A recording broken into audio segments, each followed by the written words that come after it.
Eccoci qua! Dedicato a te, donna, quando dopo un'ora e mezza di palestra rientri in spogliatoio completamente sfatta. Eppure orgogliosa di te stessa. Sì, hai fatto un'ora e mezza di gag. Hai dato tutto. Sei stata eroica. E ti senti finalmente bella, soda, tonica, anche un po' Schweppes. Dai, diciamola tutta, ti senti gnocca. Per 4 secondi. Sì, perché poi si apre la porta ed entra lei. Lei, la più figa della palestra, rientra in spogliatoio dopo un'ora e mezza. Con un colpo di mano si toglie il completino e resta nuda. Si nuda perché lei non ha niente da nascondere. Non come te che ti togli la maglia girata di schiena rannicchiata sulla panchina. E il resto dei vestiti te lo togli con l'accappatoio già addosso. Ma come fai? Ma poi giustamente tu hai sudato e adesso hai il rimmel che ti cola fino a qui. Lei non suda e lei il suo trucco ce l'ha ancora perfetto. Il commento più gentile che potrebbero fare adesso guardando i tuoi capelli è: oh, ma ti sei pettinata con un sacchetto di gatti. Le gambe.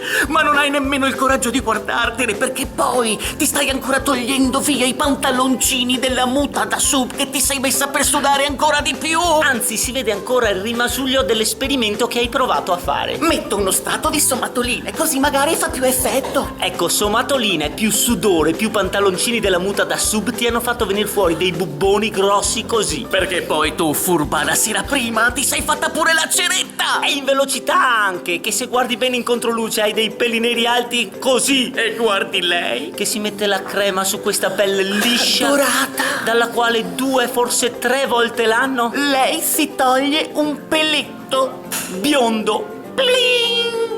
A questo punto la tua autostima, che stava già sotto i piedi, comincia a scavare una galleria talmente profonda che viene fuori direttamente in Nuova Zelanda. E allora prendi la tua borsa, corri fuori dalla palestra senza nemmeno fare la doccia, ancora incastrata tra la muta da sub, la maglia sudata e l'accappatoio, con la puzza di somatoline. Ti fermi davanti al primo cassonetto, ti strucchi il pedal e ti te butti dentro.